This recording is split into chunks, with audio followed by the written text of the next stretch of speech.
असल जिंदगी है जिसको यौम आखिरत कहा जाता है, यानी आखिरत का दिन।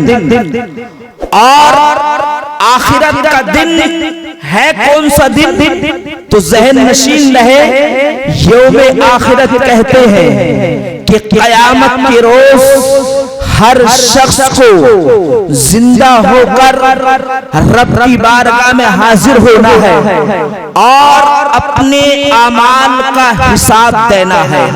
ये है यौम आखिरत, जिस पर ईमान लाना हर एक मुसलमान मर्द औरत के लिए जरूरी है। इसको ईमान बिल आखिरत कहा जाता है। और यौम आखिरत का मुनकिर, इनकार करने वाला काफिर है। तो याद रखें, ये दुनिया की जो जिंदगी है ये एक आरज़ी जिंदगी है। जो हमारी जिंदगी है वो आखिरत ही की जिंदगी है।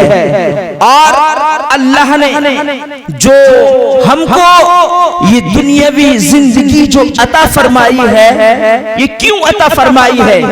दुनियावी जिंदगी इसलिए अता फरमाई है ताकि हम आखिरत की तैयारी करें। अल्लाह ने हमको माँ बाप अता फरमाए, अल्लाह ने भाई बहन अता फरमाए, ऐसा अकरीबा, रिश्तेदार, जमीन, चांद, सूरज, ये तमाम अल्लाह ने अपनी नेमतों से हमको नवाजा है।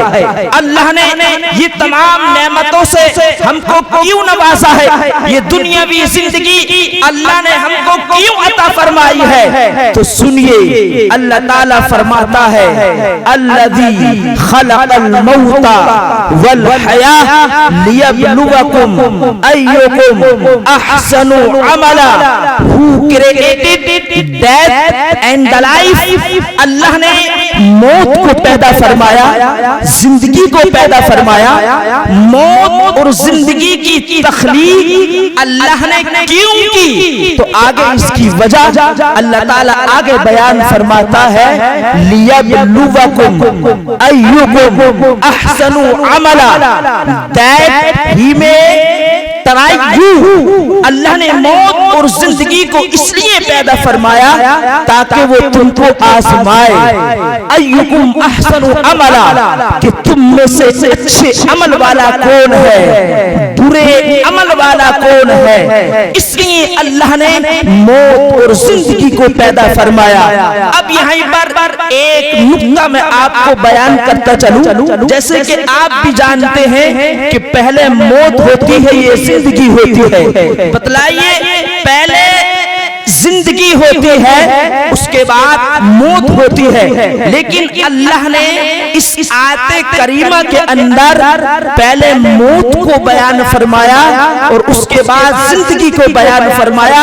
अल्लज़ी खलक़ल मौता वल हया, होना तो ये चाहिए था कि अल्लज़ी खलक़ल हयात वल मौता वल। अल्लाह ने मौत को पहले बयान किया, जिंदगी को बाद में बयान किया। इसकी वजह क्या है? इसका नुक्ता कमाल क्या है? इसका नुक्ता ये है कि अल्लाह ने मौत को जिंदगी पर मुकद्दम इसलिए किया है कि मौत एक भयानक लफ्ज है, मौत एक हैरत अंगेज खतरनाक लफ्ज है। मौत को हमेशा अपनी निगाहों के सामने रखो, इसलिए कि मौत को अगर तुम अपनी निगाहों के सामने रखोगे तो तुम्हारे कदम नेकियों की तरफ बढ़ते हुए नजर आएंगे और गुनाहों से बचते हुए नजर आओगे। इसलिए अल्लाह ने मौत का जिक्र पहले किया, जिंदगी का जिक्र जो है बाद में किया, ताकि तुम मौत को हमेशा मद्देनजर रखो। मौत को हमेशा तुम अपनी निगाहों के सामने रखो। मौत को हमेशा अपनी निगाहों के सामने रखोगे तो यकीनन तुम्हारी दुनियावी जिंदगी भी कामयाब और आखिरत भी कामयाब। हजरात, अल्लाह ने, अब आपने इसका मतलब आपने समझ लिया।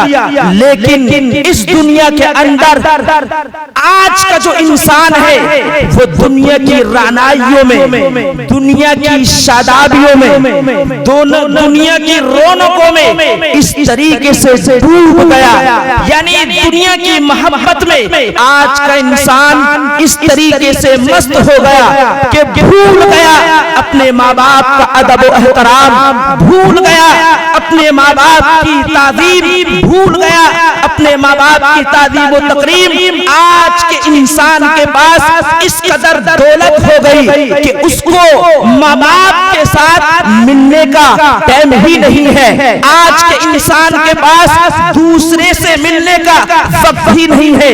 आज का जो इंसान है वो दुनियावी जिंदगी को अपनी कामयाबी समझ बैठा है और मौसिन जो है दिन में पुकार रहा है, हैया अलल फलाह, आओ कामयाबी की तरफ, हैया अलल फलाह, आओ कामयाबी की तरफ, हैया अलल फलाह, आओ कामयाबी की तरफ। लेकिन इंसान जो है दुनियावी जिंदगी को अपनी जो है कामयाबी समझ बैठा, लेकिन उसको याद रखना चाहिए कि कामयाबी इस तरफ नहीं है, बल्कि कामयाबी तो उस तरफ है जिस तरफ मौसिन दिन में 5 मरतबा पुकार रहा है, हैया अलल फलाह, आओ कामयाबी की तरफ, हैया अलल फलाह, आओ कामयाबी की तरफ।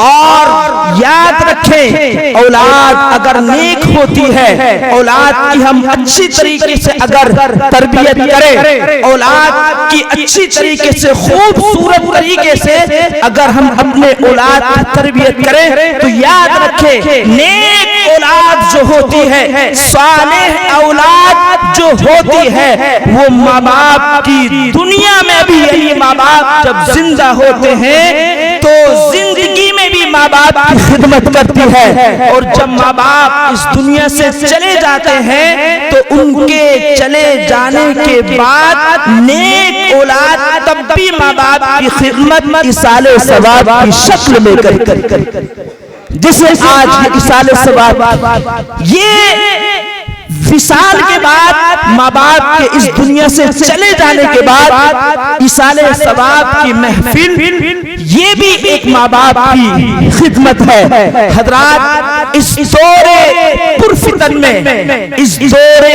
हाजिर के अंदर इंसान अपने माँ बाप को झिड़क करके, अपने माँ बाप को गालियां दे करके अपनी जिंदगी इंसान तबाह बर्बाद कर लेता है।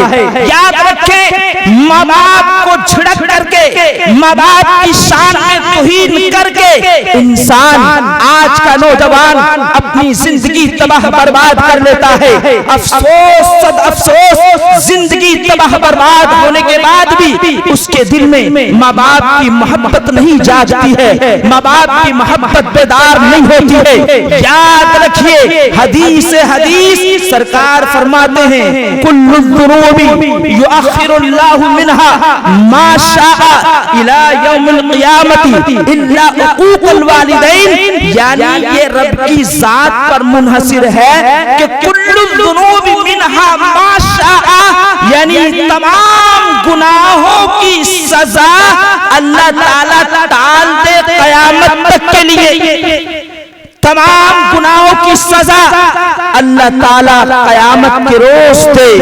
ये रब की जात पर मुनहसिर है। लेकिन याद रखें, इल्ला उक़ूक़ल वालिदैन, लेकिन माँ बाप की नाफरमानी की सजा ये एक ऐसी सजा है कि अल्लाह ताला माँ बाप की नाफरमानी की सजा क़यामत तक के लिए मुअख्खर नहीं करता है, बल्कि बेटे को माँ बाप की नाफरमानी की सजा उसको दुनिया में ही दे देते। माँ बाप की नाफरमानी की सजा औलाद को दुनिया में ही अल्लाह ताला देता है। अल्लाह अकबर, अफसोस होता है उस वक्त कि आला तालीम हासिल करने के बाद भी, बड़े से बड़े ओहदे पर फाइज होने के बाद भी बेटे के दिल में में माँ बाप की मोहब्बत मोजज़न नहीं होती है, माँ बाप की मोहब्बत पैदा नहीं होती है। याद रखें, सरकारे दो आलम सल्लल्लाहु तआला अलैहि वसल्लम ने इरशाद फरमाया, हुमा जन्नतु व नारु, they are your paradise and your hell. यानी माँ बाप तो है, ये माँ बाप कौन है? ये माँ बाप तुम्हारे जन्नत भी हैं, ये माँ बाप तुम्हारे जहन्नम भी हैं। पैगंबर आज़म इस्लाम सल्लल्लाहु तआला अलैहि वसल्लम ने जब इरशाद फरमाया कि ए मेरे सहाबा, ये माँ बाप तुम्हारे जन्नत भी हैं, जहन्नम भी हैं, तो सहाबा किराम ने अर्ज किया था, या रसूलल्लाह, माँ बाप जन्नत भी है, माँ बाप जहन्नम भी है, इसका क्या मतलब है? तो सरकार फरमाते हैं, ए मेरे सहाबा, अगर तुमने दुनिया के अंदर माँ बाप को खुश रखा तो ये माँ बाप तुम्हारे लिए जन्नत में दाखिल होने का सबब है। अगर माँ बाप को तुमने खुश रखा तो माँ बाप को खुश रखने की वजह से तुम जन्नत में जाओगे, और अगर माँ बाप को तुमने नाराज किया तो समझ लो तुम्हारे लिए जहन्नम है। यानी तुम्हारे लिए माँ बाप की नाराजगी की वजह से तुम्हारे लिए जहन्नम का दरवाजा खुला हुआ है। अल्लाह अकबर। आपने हजरत बायजीद बुस्तामी रहमतुल्लाह अलैह का नाम सुना होगा। ये हजरत बायजीद बुस्तामी रहमतुल्लाह अलैह कौन है? ये हजरत बायजीद बुस्तामी रहमतुल्लाह अलैह की विलायत का आलम ये था कि जिस पर आपकी नजर पड़ जाती थी वो कामयाब हो जाया करता था। वो हजरत बायजीद बुस्तामी रहमतुल्लाह अलैह जिनके बारे में हजरत जुनैद बगदादी रज़ियल्लाहु तआला अन्हु फरमाते हैं, अबू यजीदा मिन्ना बिमंजिलती जिब्राईला मिनल मलाइका। ये किसका कौल है? ये हजरत जुनैद बगदादी रज़ियल्लाहु तआला अन्हु का कौल है। हजरत जुनैद बगदादी फरमाते हैं कि बायजीद बुस्तामी मुअज़्ज़म है, मोहतरम है, मुकर्रम है हम औलिया में, ऐसे ही जैसे कि जिब्राईल फरिश्तों के दरमियान मुअज़्ज़म मोहतरम। हजरत जुनैद बगदादी का ये कौल है। तो ये हजरत बायजीद बुस्तामी रहमतुल्लाह अलैह हाफिज कुरान बने, आलिम दीन बने, और तमाम उलूम व फनून से आरास्ता पैरास्ता होकर के माँ की खिदमत में हाजिर होते हैं और अर्ज करते हैं, अम्मी जान, ये आपका बेटा बायजीद अल्लाह का वली बनना चाहता है। कहते हैं, अम्मी जान, मैं जंगल जाऊंगा और जंगल में जाकर के अपने रब की इबादत करूंगा, जंगल में जाकर के अपने रब को तन्हा याद करूंगा, इंशाअल्लाह मैं अल्लाह का वली बन जाऊंगा।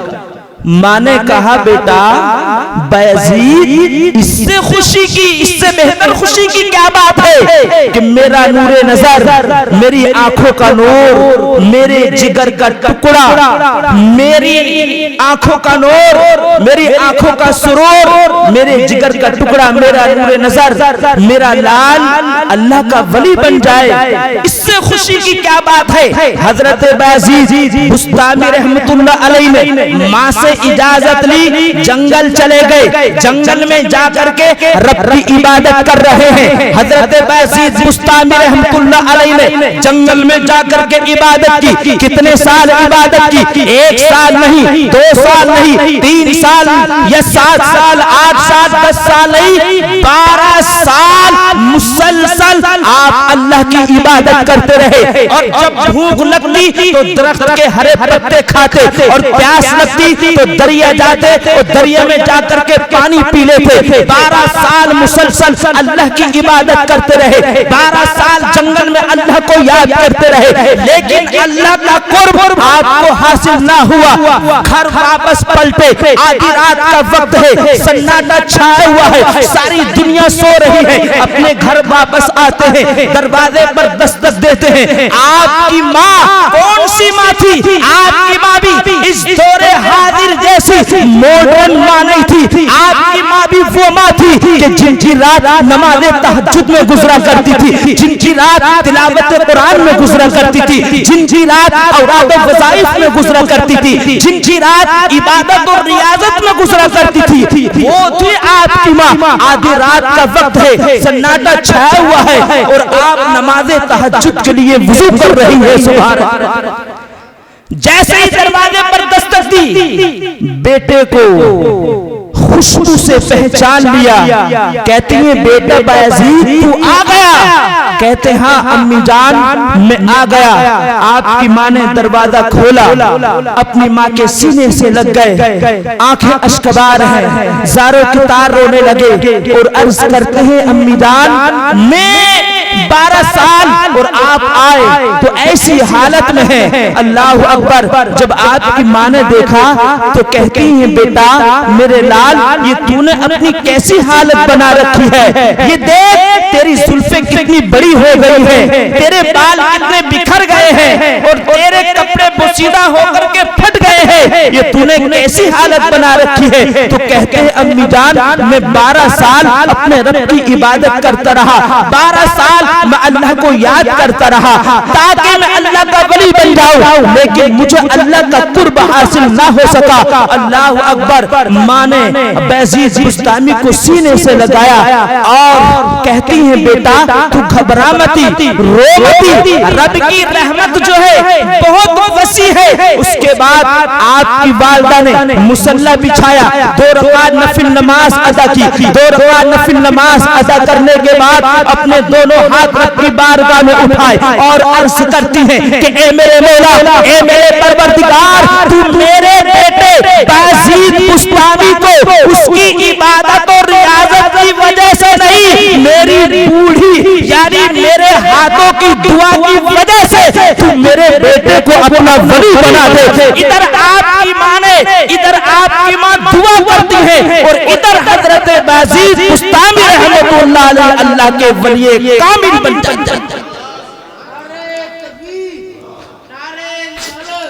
इधर माँ ने दुआ की और उधर हजरत बायजीद बुस्तामी रहमतुल्लाह अलैह अल्लाह के वली बन गए। तो हजरत बायजीद बुस्तामी रहमतुल्लाह अलैह वली बने तो माँ की दुआ से वली बने।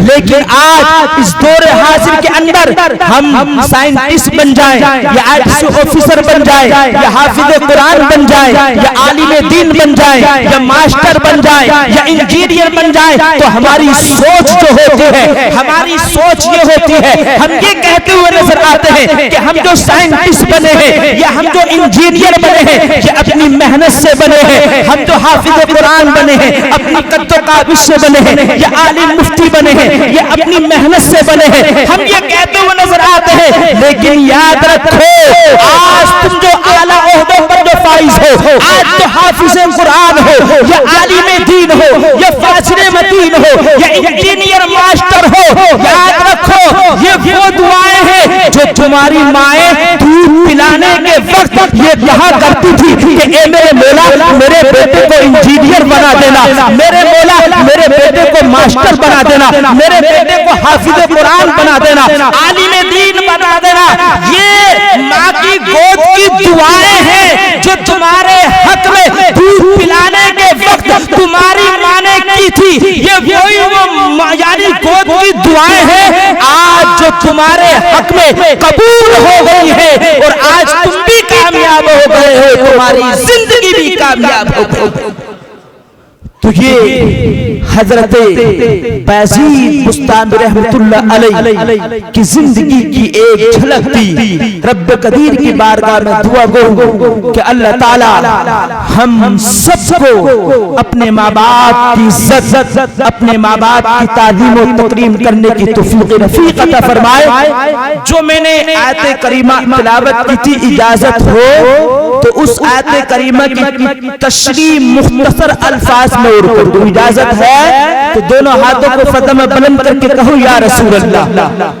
रब ने फरमाया वबिल वालिदैनी इहसाना, and be kind to parents माँ बाप के साथ एहसान करो। देखिए कुरान पाक के अंदर माँ बाप के साथ एहसान करने का हुक्म है, अच्छा बर्ताव करने का हुक्म है। अल्लाह ने एहसान करने का हुक्म दिया, बदला देने का हुक्म नहीं दिया। बदला किसको कहते हैं, एहसान किसको कहते हैं, एहसान और बदले में फर्क क्या है, ये आइए मैं आपको इन दोनों के दरमियान फर्क बयान करूं। एहसान बदला किसे कहते हैं, बदला इसको कहते हैं कि सामने वाला अगर खिला रहा है तो तुम भी उसको खिलाओ, ये बदला है। सामने वाला अगर पानी पिलाता है तो तुम भी उसको पिलाओ, ये बदला है। अगर सामने वाला जुल्म करे तुम भी उस पर जुल्म करो, ये बदला है। और एहसान किसको कहते हैं, एहसान इसको कहते हैं कि सामने वाला अगर पानी तुम पे बंद कर दे तुम उसको पानी पिलाओ, ये एहसान है। सामने वाला तुम पर जुल्म करे तुम उसके साथ मोहब्बत के साथ पेश आओ, ये एहसान है। सामने वाला अगर तुमसे नफरत करे तो तुम उससे मोहब्बत करो, ये एहसान है। सामने वाला अगर तुमसे दुश्मनी कर रहा है तुम उससे मोहब्बत करो, ये एहसान। एहसान तो माँ बाप के साथ एहसान करने का हुक्म अल्लाह ने दिया, इसलिए कि दौरे हाजिर के अंदर आज की ज़हनियत नौजवानों की ये बन चुकी है, अगर माँ बाप जमीन जायदाद में तो हिस्सा देंगे तो हम माँ बाप की खिदमत करेंगे, अगर माँ बाप जमीन जायदाद में तो हिस्सा नहीं देंगे तो हम माँ बाप की खिदमत नहीं करेंगे, अगर माँ बाप हमको सर्विस का पैसा देंगे तो हम उनकी खिदमत करेंगे, अगर माँ बाप सर्विस का पैसा नहीं देंगे तो हम उनकी खिदमत नहीं करेंगे। यानी ये बदला है, बदला हजरात। तो कुरान पाक के अंदर एहसान करने का हुक्म है, बदला देने का हुक्म नहीं। सरकारे दो आलम सल्लल्लाहु अलैहि वसल्लम इरशाद फरमाते हैं कि ए मेरे सहाबा, माँ बाप के साथ ए लोगों बदला मत करना, एहसान करना। एहसान यानी अगर बाप तुमको जमीन जायदाद में से हिस्सा ना भी दे तब भी तुम अपने बाप की खिदमत करो, अगर बाप सर्विस का पैसा ना दे तब भी तुम अपने बाप की खिदमत करो, अगर बाप तुम्हारी बीवी को सेवरात ना दे तब भी तुम अपनी माँ की खिदमत करो, अगर तुम्हारी औलाद अगर तुमसे ये कहे कि तुम्हारे माँ बाप ने तो हमको कुछ नहीं दिया तो अपनी औलाद को जवाब देना, जो उन्होंने किया है इसका हिसाब आखिरत में उनको खुद देना है। अरे मैं तो वो कर रहा हूँ जो मुझको कुरान पाक ने करने का हुक्म दिया है, यानी कर रहा हूँ मरते दम तक, क़यामत तक उसी रब के फरमान पर अमल करता रहूंगा, माँ बाप के साथ एहसान करता रहूंगा, बदला नहीं। तो वबिल वालिदैन इहसाना, माँ बाप के साथ एहसान करो, बदला नहीं। एक जगह हदीस में आता है, सरकार फरमाते मन बर्रा वालिदैहि तूबा लहू ज़ादल्लाहु फी उम्री, यानी जो बेटा माँ बाप के साथ अच्छा बर्ताव करता है तो अल्लाह ताला उसकी रिस्क भी बढ़ा देता है, उसकी उम्र भी बढ़ा देता है। सुभान अल्लाह। यानी जो बेटा रात की तन्हाइयों में दुनिया सोती होती है और ये बेटा रात की तन्हाइयों में उठता है, रात की तन्हाइयों में उठ करके जो अपने बाप के लिए दुआएं मग़फ़िरत करता है, जो अपनी माँ के लिए दुआएं मग़फ़िरत करता है, तो ऐसे बेटे की अल्लाह ताला उम्र भी बढ़ाता है, रिस्क भी बढ़ाता है। लेकिन सरकार फरमाते हैं इज़ा तरकल अब्दु दुआ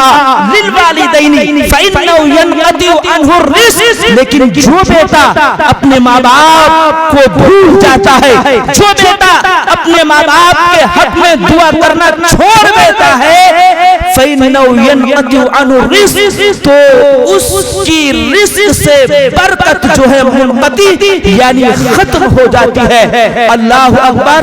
और हदीस में है, सरकार फरमाते हैं बुकाउल वालिदैनि मिनल उक़ूक़, यानी माँ बाप का रोना ये भी नाफरमानी में से है। किस तरह मुहद्दिसीन लिखते हैं, यानी बेटे ने अगर माँ बाप से ऐसी कोई बात कही जिससे बाप का दिल दुखा, माँ का दिल दुखा, ऐसी तकलीफ के बात कही कि बाप दुखी हुआ, माँ का दिल दुखा, और माँ बाप ने अपने बेटे के बचपन को याद किया, माँ बाप ने अपने बेटे पर जो शफ़क़तें की, जो मेहरबानियां की, माँ बाप ने अपने बेटे पर अपनी मेहरबानियों को याद करके, अपनी शफ़क़तों को याद करके, अपने बेटे के बचपन को याद करके अगर माँ बाप के आंखों से आंसू निकल आए, रो पड़े, तो मुहद्दिसीन लिखते हैं इस तरीके से माँ बाप का रोना भी ये औलाद की नाफरमानी में शुमार है। अल्लाहु अकबर। और एक जगह हदीस में आया, सरकार ने फरमाया, या मअशरल मुस्लिमीन अला मन कानत लहू वालिदतुन लम यबर्रा खरज मिन दुनिया अला गैरि शहादा। सरकार फरमाते हैं लोगों, अला हर्फ तंबीह के साथ सरकार ने फरमाया, मन कानत लहू वालिदा, जिसकी माँ हो, लम यबर्रा, और माँ के साथ उसने अच्छा बर्ताव नहीं किया, एहसाने सुलूक नहीं किया, तो सरकार फरमाते हैं खरजा मिन दुनिया, तो वो दुनिया से इस हाल में जाएगा, अला गैरि शहादा, उसको कलमे शहादत पढ़ना नसीब नहीं होगा। अल्लाहु अकबर। इस तरीके से बहुत सारी अहदीसें करीमा है, वक्त इजाजत नहीं देता कि मैं, वरना मेरे जहन में तो बहुत सारी हदीसें आ रही है माँ बाप के अज़मत के ताल्लुक से। सिर्फ एक हदीस और सुन ले, याद रखे, अपने जहनो फिक्र में ये हदीस उतार लेना। सरकार फरमाते हैं, सलासु दावातिन मुस्तजाबात, 3 लोग ऐसे हैं कि जिनकी दुआ कभी रद्द नहीं होती। 3 लोग ऐसे कि जिनकी दुआ अल्लाह ताला कबूल फरमाता है। आगे हदीस में ला शक्का फीहिन्ना, ये 3 लोग ऐसे हैं कि जिनकी दुआ के कबूल होने में कोई शक नहीं। आगे सरकार फरमाते हैं 3 लोग कौन है, तो नंबर 1 दावतुल मजलूम, मजलूम की दुआ अल्लाह ताला कबूल फरमाता है। मजलूम जिसके हक में दुआ कर दे, अल्लाह ताला मजलूम की दुआ कबूल फरमाता है। नंबर 2 व दावतुल मुसाफिर, मुसाफिर जिसके हक में दुआ कर दे, अल्लाह ताला मुसाफिर की दुआ भी कबूल फरमाता है। और आगे सरकार फरमाते हैं, व दावतुल वालिदैनि अला औलादिहिमा, और माँ बाप अपने औलाद के हक में दुआ करें तो अल्लाह ताला माँ बाप की दुआ अपने औलाद के हक में कबूल फरमाता है। सुभान अल्लाह, सुभान अल्लाह। नारा तकबीर, नारा रिसालत, नारा गौसियत, मसलके आला हज़रत, सुभान अल्लाह, सुभान अल्लाह। तो कुल्लु नफ्सिन ज़ाइक़तुल मौत, everybody will taste the death, हर बॉडी को मौत का मजा चखना है, दुनिया को मौत का मजा चखना है, इस दुनिया से जाना है। ये दुनियावी जिंदगी जो है ये आरज़ी जिंदगी है। आला हजरत फरमाते हैं, शहद पिलाए, जहर खिलाए, कातिल दाई, शोहर खुश, इस मुर्दार पे क्या ललचाना, दुनिया देखी वाली है। तो रब्बे कदीर की बारगाह में दुआ कहूं कि अल्लाह ताला हम सबको नबी के तमाम फरमानात पर अमल करने की तौफीक रफीक अता फरमाए। अल्लाह ताला हम सबको अहकाम शरा का पाबंद बनाए और